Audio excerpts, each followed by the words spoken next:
Baman, Mehta. I'm basically a Mumbaikar. I was born in Mumbai, just my home a block away.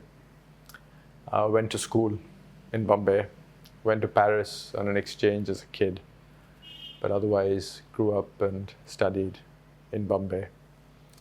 Um, my parents, Keki and Daisy, are Zoroastrians, so grew up as a Zoroastrian.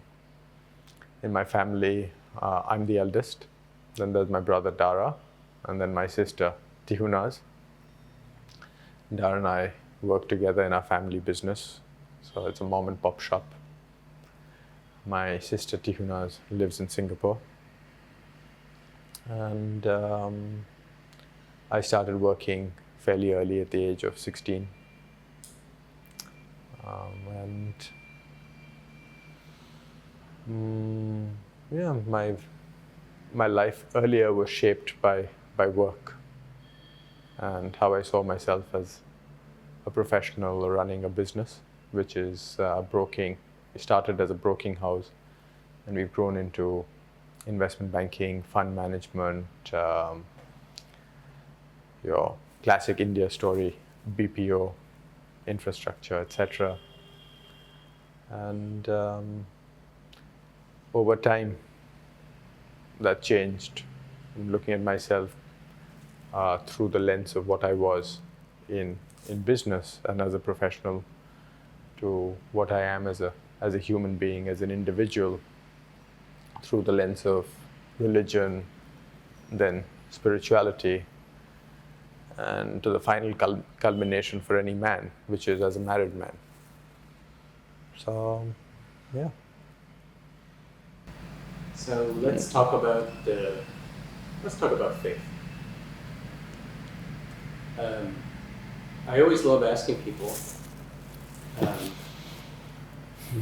what's your earliest memory that has anything to do with faith? I think the most important influence on me and our family, and the most cohesive influence on our family, because otherwise we're very strong-minded people with very strong views, has been our guru. And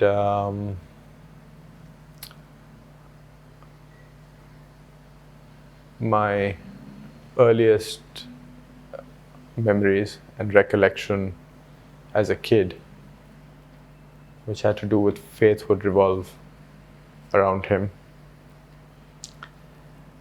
But sorry, if you take the earliest one, then it's the faith of your fathers that you take. And I remember being in preschool at the age of 3.5, and my chauffeur coming to pick me up from school because our family doctor, who was also a very, very close friend, had passed away, and taking me to what's called Dungarwadi, which is the Towers of Silence for the Zoroastrians, and going there to pay my last respects.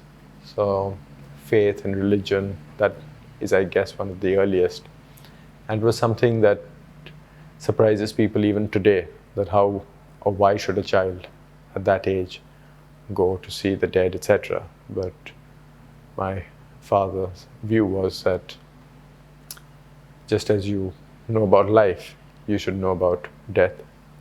And if someone invites you to their home and you're willing to go for lunch or dinner or to meet them, then you should definitely go to pay your respects. So that was an important tenet which I picked up. And then, of course, all my memories of my guru. My life is a gift from him. My sister's life is a gift from him. And more importantly, my realization now of what is the most, if I had to encompass my religion or my faith in one word, it is love. Like Christ said, faith, hope, and love. And love is the most important. He gave us unquestioned love. So my earliest memories are Tell me about his. Your earliest memory of your guru. His ashram or his home was in Goregaon, which is a suburb in Bombay. And to us, it was like home. We treated him as a grandfather and not as a guru. We didn't know or didn't understand his spiritual attainments or his spiritual status. So it was like a family relationship. So going to his bungalow, his garden, meeting him. He called me, his pet name for me was Bamando. For my brother was Dondo. He'd call my father the Mahatma. He'd refer to my mother as Gandhi. Gandhi means someone who's crazy. So the earliest memories, all of us going as a family and meeting with him and him greeting us, kissing us kissing his hand, and being with him. Or whenever my father came back and we hadn't gone to meet him, I would always run to Dad and ask him what happened with Kaun Papa, what did he say? And Dad would always say that his first question, when Dad went without us, in Gujarati he would ask, Kem dikra, mara bachao kaach hai? Which is that, my son, where are my children? And Dad would then make up some excuse and say, oh, they had tennis or they had classes and stuff like that. So those are extremely happy, peaceful memories that I have from my childhood. So tell me, what is faith for you?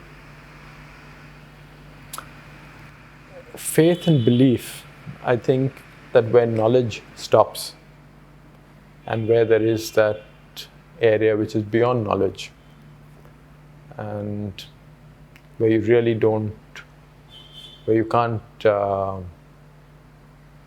put things into a scientific, rational manner, or what science or modern society or the idioms of language or cannot explain.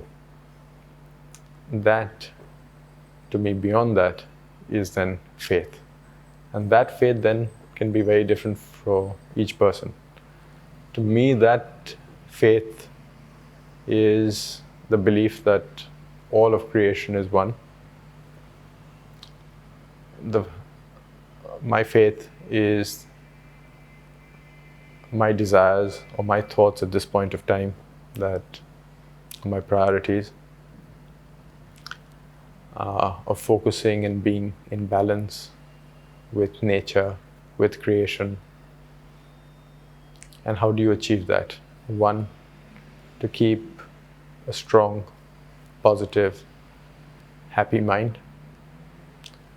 To try to make my heart more loving and make that a priority. Our connection with life is through our breath. So how do I regulate my breath? I find that if my breathing and my breath is gentle, if it is long, if it is powerful, then that is how I feel. And all of that coming back to being one with nature and to being a positive, loving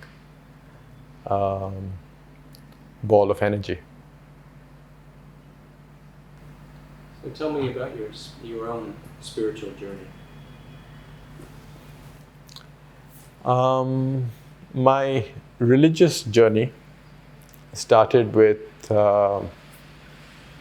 as a young man who had pimples on his forehead. And this lady who my mother used to go to, and she sent me to get these cleared up. I had hair that fell on my forehead, and she said, Baman, you should keep your hair off your forehead. And she said, you should. So I said, what should I do? So she said, maybe take one of your sister or your mother's hair bands and wear them in the night. And I said, that's not how I want to see myself. And in our religion, like in Judaism, we have a cap.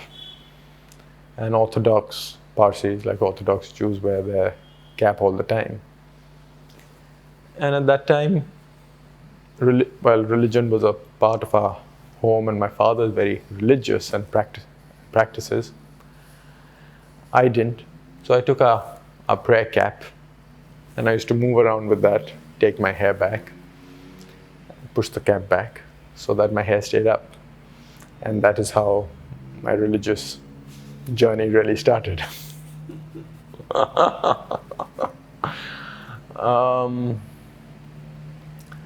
I believe that you turn to God, generally, or at least I turn to God through need. The need to find peace, the need to get what I wanted, starting work at a very early age, and in a business which was extremely high pressured, where you had humongous responsibility, a lot of competition with people who are, since I started at young, with people who are far more able, capable, more capital. It was very, very stressful. And what I found out after a couple of years, I suffered from chronic fatigue syndrome, which was fever, tiredness, body ache, etc. And so went through different forms of medicine, and then came to a state at which I found that my prayer, yoga, moving away from allopathy towards naturopathy, all sort of led in some way on a particular path. And that was then accelerated through a sense of loss. I went through a spiritual experience, met a girl, and fell in love and wanted to marry, and that didn't happen. And I went through heartbreak and sadness of a sort that I had never experienced before, and luckily never experienced after. And that made me turn to prayer and to religion, and much more to my guru, with whom I already had a relationship with, but it just sort of accelerated. That pain was a catalyst. My guru had a relationship with Sai Baba of Shirdi, and it was on the 2nd of May, or the 1st of May, which was Labor Day in '94, that we worshipped Sai Baba at my guru's ashram. And I spoke to him and I said, I don't know who you are, we pray to you, but I have no relationship with you. And I picked up his book, which was the Sai Satcharit. And another devotee, who at that time was in his 80s, told me how he read a chapter of it every single day for the last 50 years. And I started that practice myself. And I went into myself. I was, for about 3 or 4 months, I was dealing with my pain. And then I went to Shirdi, which is about 300 kilometers from here. Went, like you, as you're traveling on business and combining it with something else. I went to Nasik for work. And I had a series of spiritual experiences. My colleague and I, when we were climbing the ghats of Nasik, we came across a couple who'd had an accident. We helped them. And I said, can I help you? And they said, yes, we'd like a lift to Nasik. And 3 of them, 1 woman and 2 men. And one seemed to be the couple, and the woman referred to the second gentleman as a brother. And I thought to myself, these people at the back sound so much like my guru, his wife, and Sai Baba. And then I put that thought out of my mind and dropped them at Nasik. And they got out of the car near a building, and suddenly they just disappeared. Thought no more about it. And in Nasik, met one of my guru's oldest devotees, a man who's a scholar, a professor, a Fulbright scholar, into comparative religion, who spent every single evening of his with my guru for about 10 or 15 years. And he and his wife are fountains of their experiences. I had met him again by chance, just a little while before, at a friend's wedding in Tirupati. So met with him. And then set off from Nasik for Shirdi. And I was driving, my colleague Devan was sleeping. I had my guru's prayers on, which are what in Sufism is called the zikr, which is a prayer that you do where you repeat the name of God in many different languages, different faiths. And since I had the windows down, the Bhagavad Gita of mine was flapping in the back. And I kept thinking that if I don't do something about it, if I don't stop, we're going to have an accident. And then the rational mind would take over and say this is superstition and you shouldn't. Finally I did. I said, if I'm not peaceful, why don't I do that? So this was a straight road. I got out, turned the book round. A truck, a bus overtakes me. We turn off the highway. And 200 meters ahead, that bus had accident with another bus. I thought, good thing that I stopped over there. And we went on to Shirdi, which we'd gone to earlier, even when we were children.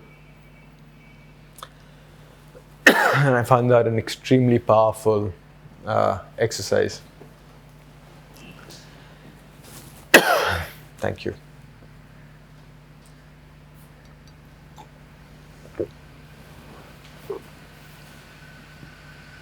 And I prayed, and the energy that I felt, what in Hindi we call the bhavna, that is the feelings that arose in me, was something that I've never ever felt anywhere else. And I feel this every time I go to Shirdi.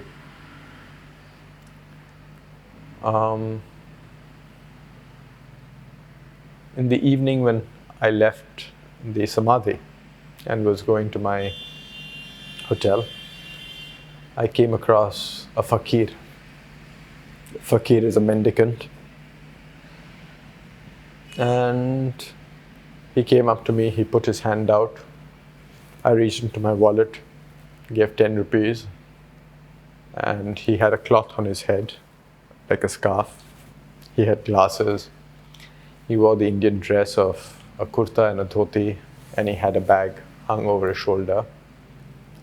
And he had an amazing angelic smile and love out of his eyes. And as I gave that money, I said, I think this is Kamu Papa. This is my guru. And then I said, it can't be. And the person walks away. And then I turn, I see him for a second, and then he's gone. I sat on the roadside and I said, is this true? Or is it my mind that is playing tricks on me because I have just been so focused? I've been feeling the lack of my guru's presence. I've been into spirituality, I've been into prayer, meditation, a sort of distanced myself from the world. Is it my grief? The next day, I drove back to Nasik to meet my friend Uncle Bajan, who wanted to know what time I was coming, to keep lunch ready for me, etc. So I went to his place, to the school that he's the principal of. He was in his study. I went to meet him. And the first thing he asked me is, so, are you happy that you met your Bap? So I sort of nodded and I said, yeah, I met Sai Baba. I went to Shirdi, so it was lovely. And I said, I'll just join you in the dining room. So I thought of what he said, and then I went to meet him again.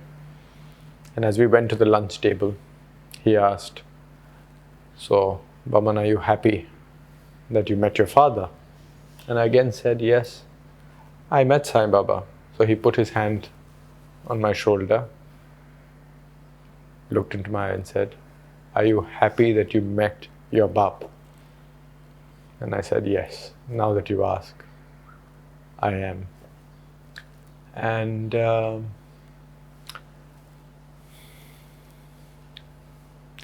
he said that he loves you and is very, very happy with you. So that meant a tremendous amount to me.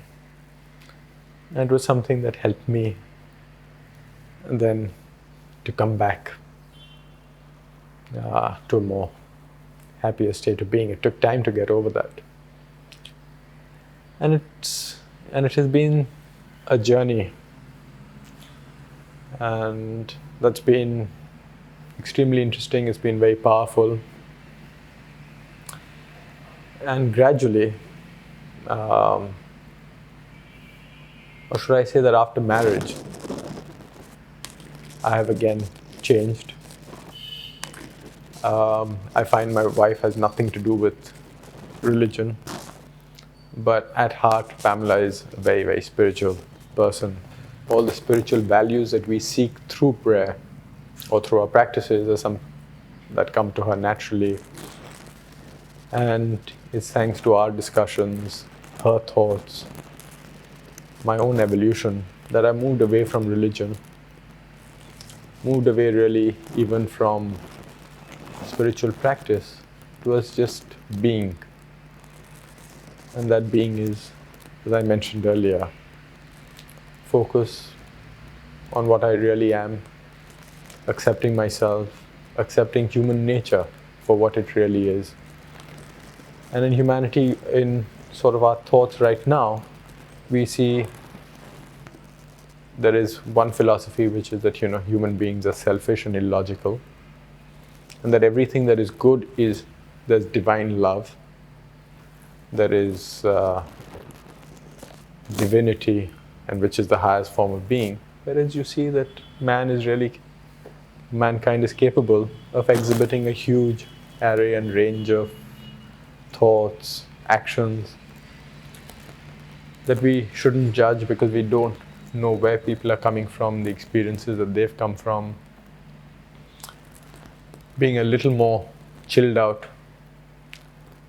In Zoroastrianism, righteousness is very important. Parsis can be very anal about truth. I was extremely anal. I still am in certain respects. Unfortunately, when it comes to those who are closest to me or my family.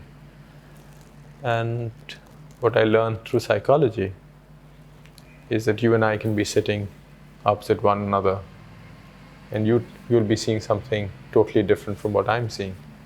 So our perspectives can be so different, and that we should accept and respect that. And then finally to the concept of love, that if you have love, then you have everything. If you don't have love, then you don't have everything.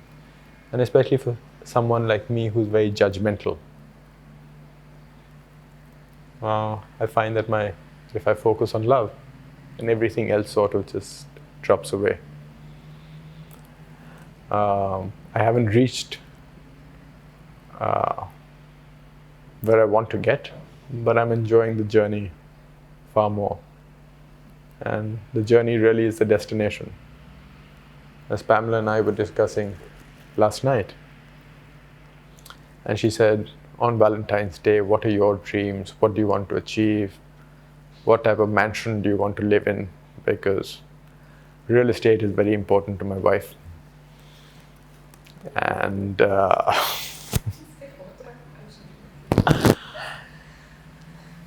and I said, I don't have dreams, and I don't have a vision for myself and for our children. And I said, I'm sorry, but you're supposed to live with, what you want for tomorrow, and I don't have that. I'm just very happy the way I am. But yes, you should have a roadmap for the future. And she said, maybe you're just extremely contented, and that's what everyone strives for. So I thought, cheers, and here I am. Uh, So tell me, very helpful. That's good. You doing okay? Extremely well. After Yeah. recounting all this, I feel lighter and happier.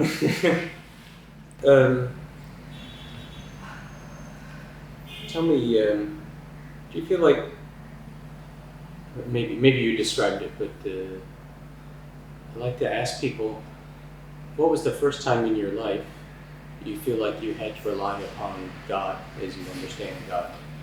Like, do you ever feel like you've had to just completely? Oh yeah. Tell me about the first time.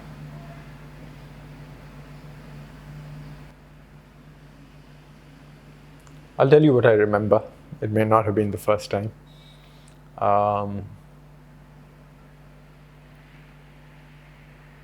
As a student, I guess, you turn to God for your exams. And from the results that I got, I obviously didn't either turn to God or He didn't actually reach out and help me. I think it was in business when things used to be very, very difficult. When doing business in India is still a challenge, when the environment is a challenge, and more so 25 years ago. While our business was smaller, we were not buffeted, I guess, by forces as strong or powerful as we are now. But for a 16-year-old, it was quite a challenge. And I think turning to my guru, turning to a force that was more powerful than me, was a gentle, knowledgeable, wise power, was something that I needed to turn to, because of two reasons. One, because of business. Two, because how I am as a person. There are my brother and I run our business together. He's much more a stronger, self-believing individual, and therefore when I compare and I'm able to understand myself better. So my need to turn to a higher power, my need to do business in a particular way as far as possible, which in India sometimes can be difficult, meant that I had to turn towards higher principles, etc. And my colleagues, we carried quite a heavy burden because our company, Darasha, had a reputation. We are now an 80-year-old company, at that time a 60-year-old company. And the balance was to tell people that, look, we are no saints, but yes, we definitely try to do business in a particular manner. So it meant creating a philosophy for the organization, creating a philosophy for ourselves, of trying to find a synthesis between spirituality, religion, and day-to-day practices. So really, it's a series of events. It's really a journey. How was your? So you were raised in the Parsi, the Zoroastrian? Yes, but as Parsis, we are by and large a very, very tolerant race and a religion. Parsis are the race, and the religion is Zoroastrianism. We came to India 1300 years ago when we fled Iran and Islamic persecution at that time. And we found shelter in India. And India is such a great melting pot. It's been a country or a land which has given the Zoroastrians and Parsis nothing but love, peace, and security. So I think Parsis have been innately very, very grateful. And that gratitude is not only towards Hinduism, but has meant that we are open to many different faiths. Zoroastrianism also doesn't have a very strong clergy, So the theology and the clergy is not very strong. So people are free to express themselves, possibly in a more open manner, like Hinduism. And as a family, my father visited churches. My father was happy entering a temple. And as a child, I was supposed to die. The doctor said I had diphtheria and gave me a very short period of time.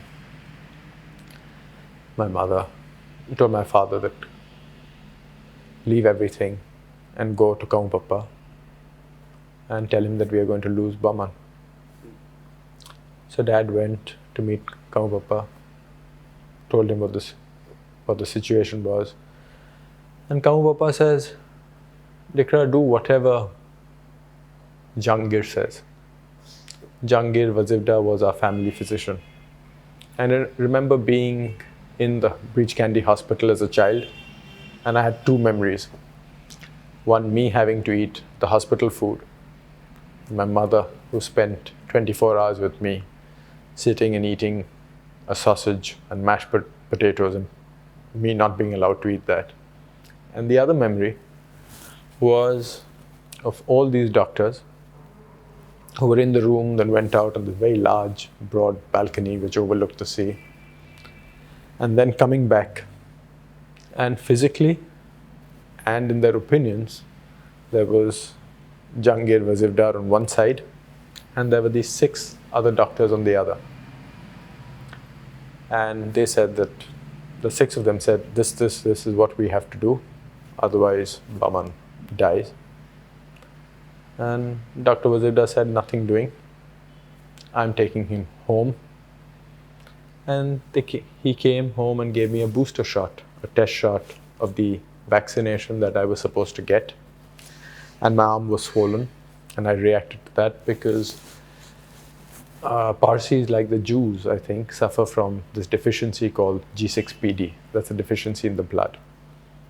If I had been given that medicine or the injection, I would have died out of that. And Wazivda said that I didn't have diphtheria. The diagnosis was wrong. And therefore I lived. So we went to give our thanks to our Guru. And Papa said, don't give me thanks.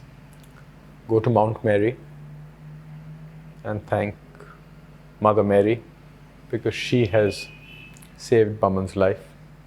We anyway used to go to Mount Mary. So we went there to give our thanks.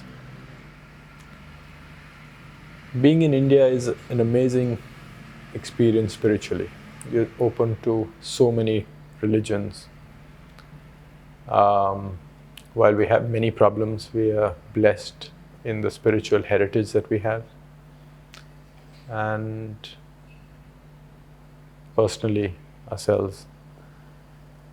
And whenever I've traveled on work or I've traveled across the country,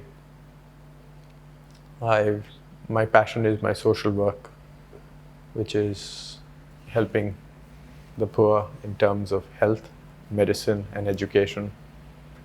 And I've met many, many wonderful people and saints. So meeting Mother Teresa, for example, was an amazing experience. I used to work with a home that my friends built for her in Bombay every Sunday. I never left Calcutta without meeting her, and after she passed away, without visiting her Samadhi. In Calcutta today, there's someone like a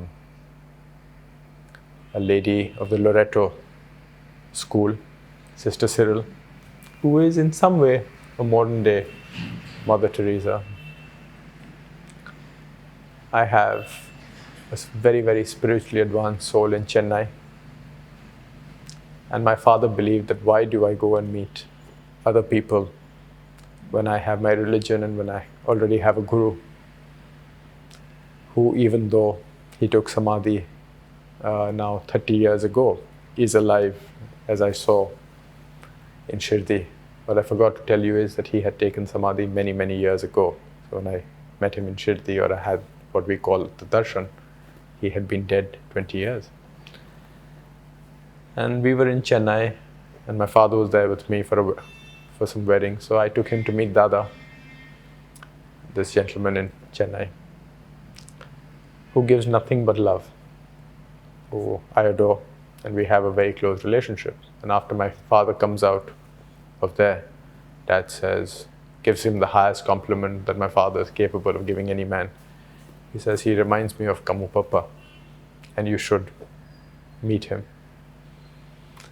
And like that, it's been a series of experiences of meeting people with whom there's always some connection, some value, just learning from them, or just enjoying the time that I spend with them.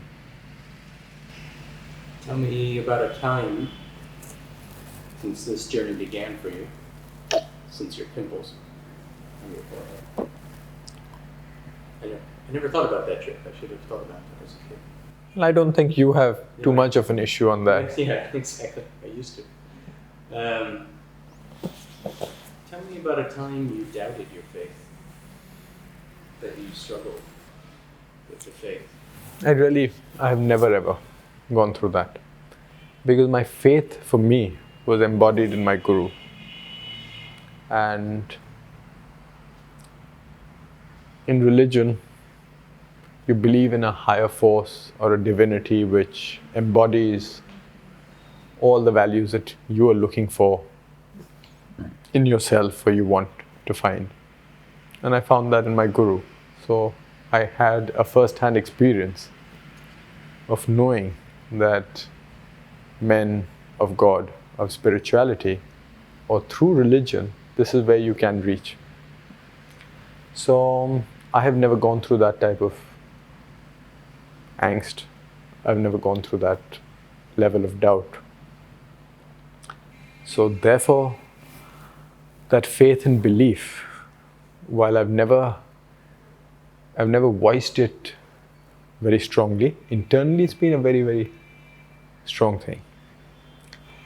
What I have moved away from is organized religion, which today I feel is a very negative force in the world. All battles that are being fought today are that my God is better than your God. Whereas, like you said, there's that one very big God. And therefore, my belief today, I've moved really even from the Sufism that I followed, which is you respect every religion, you find divinity in every man, and not moved away. That has led me to humanitarianism or humanism.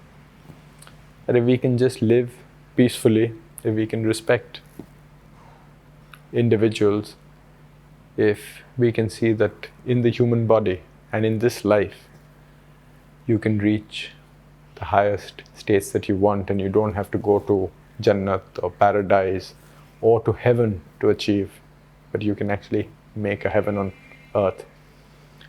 And that the experiences that we go through, the difficulties, whether it's terrorism, war, famine, it's not about what's happening, it's not about other people, but it's really that experiences and how you use them to actualize your own potential.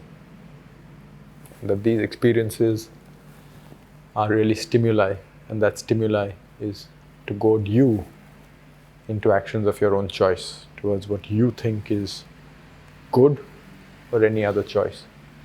Which in a way, when I share this with you, brings me back that it's actually a full circle with religion, because Zoroastrianism talks about the path of Asha or the path of righteousness, and the fact that we always have the right to choose. That at every moment, with every breath, you choose your action. So I guess I haven't really strayed too far from what my father taught me. And therefore, what I see as a negation of my father's beliefs are actually, I've come back today full circle to the highest belief of Zoroastrianism. Humata Hukta Huvarashta. Humata is good thoughts. Hukta is good words. And Huvarashta is good deeds. So that's really it sums up what I want to do and be in life. Sorry? What are you most grateful for? Yeah, that's something I didn't cover. I find that gratitude, just being grateful for life, being grateful that I'm here, grateful for the experience that I'm going through right now, just being grateful for the millions and the millions of things. That there are a million things that come together to allow my body to work perfectly. For the fact that I am able to breathe in and breathe out, that's what gives me life. And because of that, all the experiences, good or bad, that you go through. Grateful for the food that we eat, that we can eat whenever we want. When 40% of the world's population doesn't get one meal a day. Grateful for where I've come from, where I am. I didn't tell you what I've been praying for many, many years. I wanted to get married in '94. I managed to get married in 2006. So it took me 12 years of extremely intense prayer. And I wanted a woman of my dreams. And I prayed very, very hard to my guru. My father prayed intensely for me. I'm blessed and fortunate that I had friends who were as concerned or more concerned than my parents, who prayed for me. And again, thanks to my guru, had a very spiritual experience.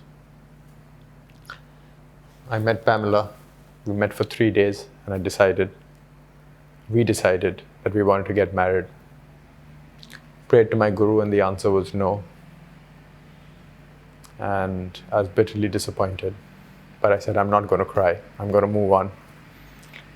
My parents were in Russia, and I insisted that they should go and meet Pam in London so that she knew how important she still was to me.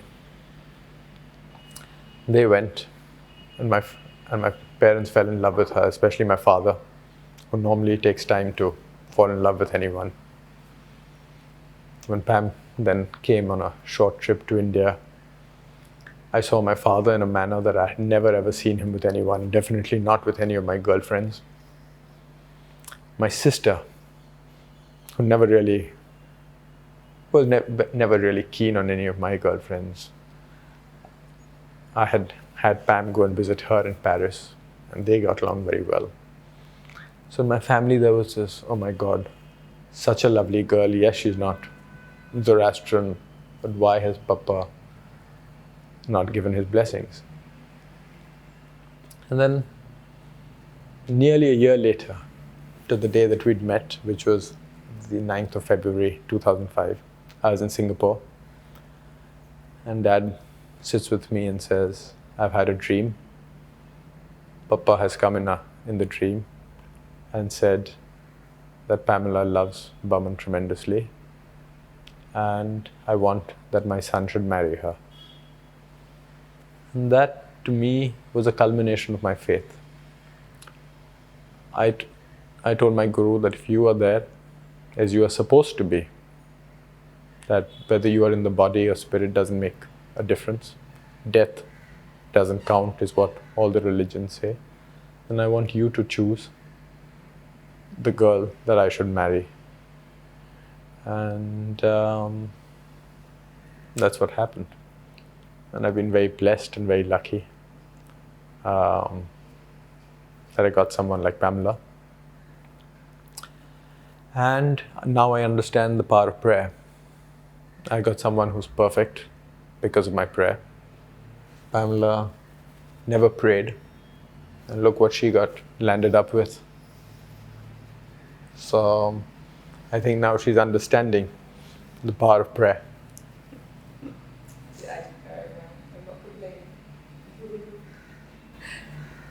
What's your greatest wish? Peace. Peace for humanity, peace for the world. And then realizing that everything happens for a reason. For me to impose my will for peace is an imposition on the world order. And therefore, if I can make myself peaceful, if I can be an instrument, or if I can, not an instrument rather, just be, if I can make this energy that I have, or I am, if I can be one with all energy, that is peace, that is goodness, light, love. And that's all I can wish for. And I don't really need to wish for. The Upanishads say that if you sow a thought, you reap an act. If you sow an act, you reap a habit. If you sow a habit, you reap a character. If you sow a character, you reap your destiny. So I hope that I can create and define my own destiny through my thoughts. When people see your portrait, what do you want them to know about you? Where they are, what they see, what their emotions are, I guess. That's, everyone will have a different view. I don't really have a desire of what they should experience or what I feel that they should experience when they see it. Do you have a message?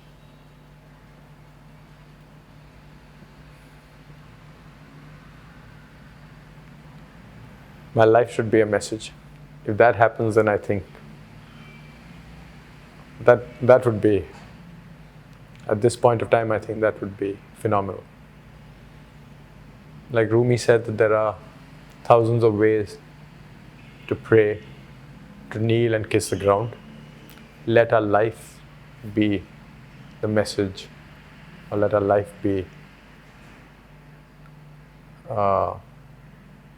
let our life be the message. Yeah, I think that's what Rumi said. So.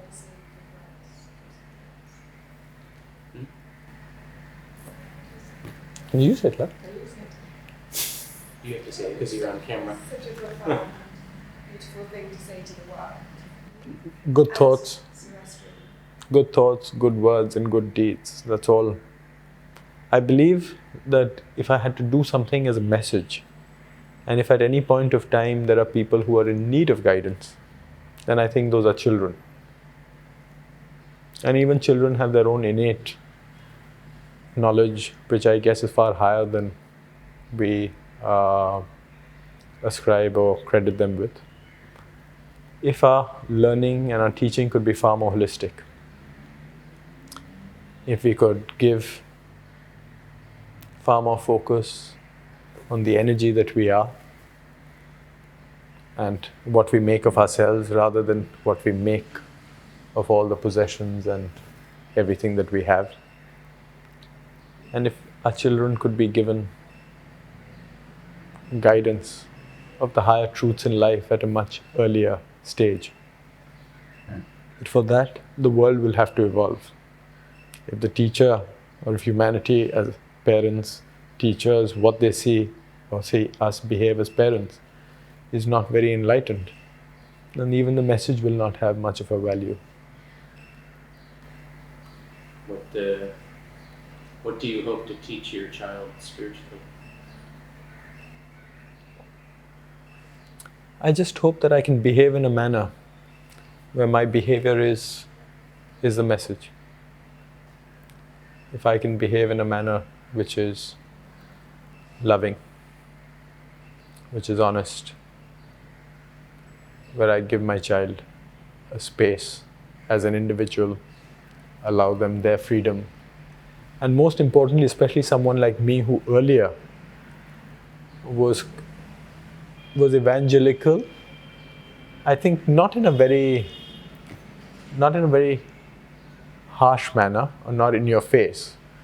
But I love, for example, to share books because I think that if I have benefited from thoughts and ideas, then I'd like to share it. I find that sometimes the less you impose of your own personality, of your own thoughts, and allow them the freedom to flower, that really is something that I would like to give them. The gift of gentleness and space. I really love what you wrote. Do you remember you wrote some words to Deepika when she asked if you would participate? Yeah.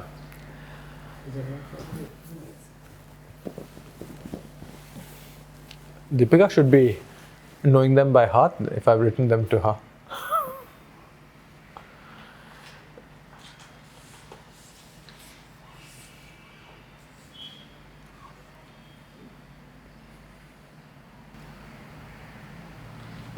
I love what you wrote, and I'm wondering if you would read it. Okay. May I start with the earlier one? I live each day knowing that each breath is a gift, and that slow rhythmic breathing and being aware in the moment connects me lovingly and gratefully to all creation. Over the few months, the lines that resonate most and that I follow because they are so meaningful to me and that I've shared, especially after 26/11 events in Mumbai, I wrote an essay and I shared my thoughts because by and large, people were not jingoistic. They were talking about peace, improving ourselves, our systems. But what I thought was a cleansing was required, and therefore the words from the Bible, from the Corinthians, that though I speak with the tongues of men and angels, but have not love, I have become sounding brass or a clanging cymbal. And though I have the gift of prophecy and understand all mysteries and all knowledge, and though I have all faith, so that I could remove mountains, but have not love, I am nothing.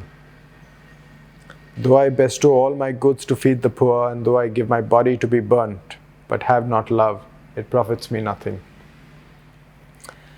Love suffers long and is kind. Love does not envy. Love does not parade itself, is not puffed up.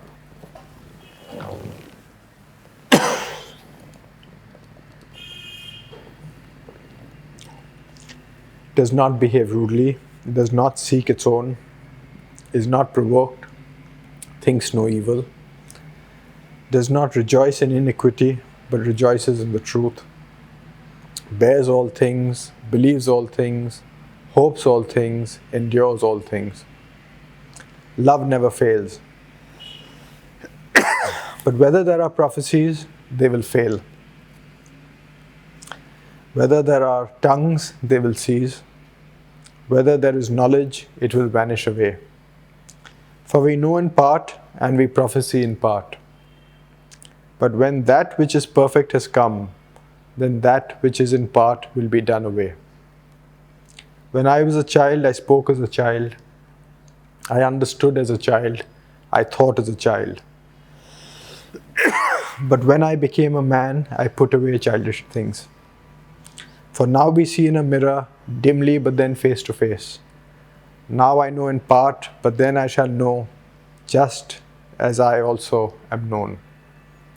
And now abide faith, hope, love, these three, but the greatest of these is love. Thank you for doing this. And that is why I have such hope, because if you notice, Obama, in his inauguration address, he quoted from this. So thank you and pranam.